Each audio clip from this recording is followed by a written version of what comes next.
but saves stronger than you think.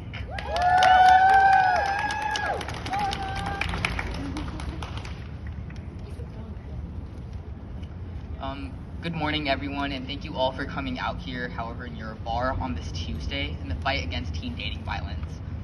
My name is Armaan Sharma. I use he, him pronouns, and I am part of Safe Alternative to Violent Environments, or SAVE's Stronger Than You Think youth group from Fremont, California in the Bay Area.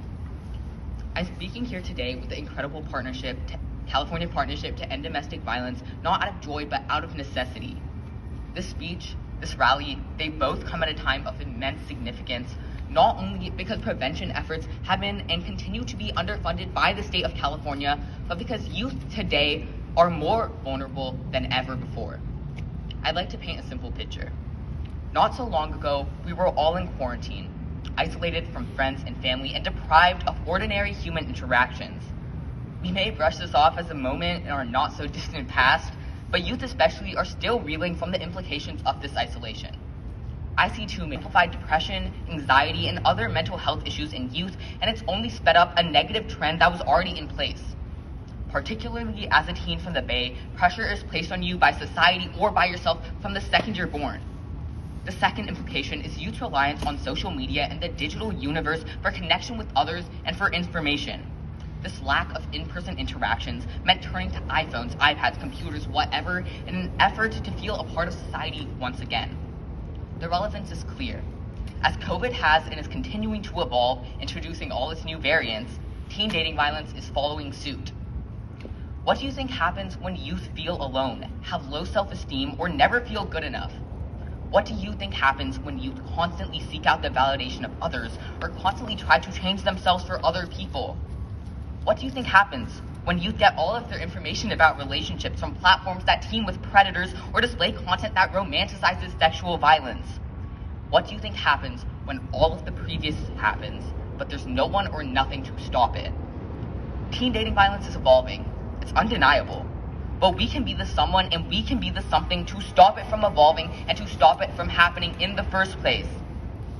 Right now, 1 in 3 youth experience teen dating violence, whether physical, emotional, sexual, psychological, or more. Let that number sink in.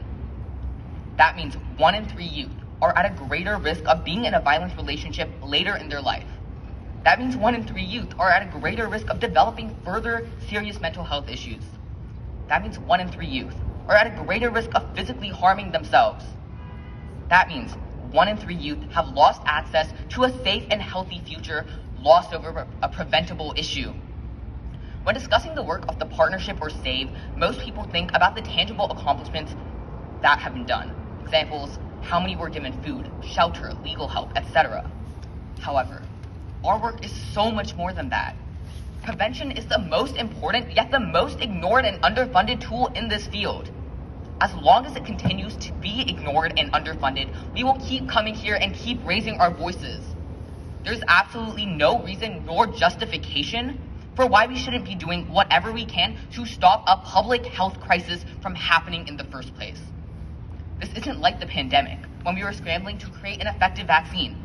We've already tried prevention. We already know it works. We know that by going into schools and talking about healthy relationships, we're setting up teens to become healthy and confident adults who understand boundaries and are equipped with the tools to foster positive relationships. We know that by improving mental health in teens, we can protect them from harmful relationships later. We know that by speaking here today and opening the dialogue about teen dating violence, we can empower youth and like-minded adults to learn more about teen dating violence and join us in the fight against it.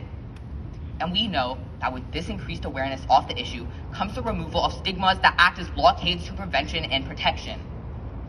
Teen dating violence may not be a simple fix for us, but it is for our legislators and leaders. Use your vote, use your power, and use your influence to fund prevention efforts across the state and speak out against teen dating violence. So the question is not whether we need it. The question isn't whether it works. The question definitely isn't whether it's worth it. The question that it comes down to in the end is simple. Do you care enough? Thank you.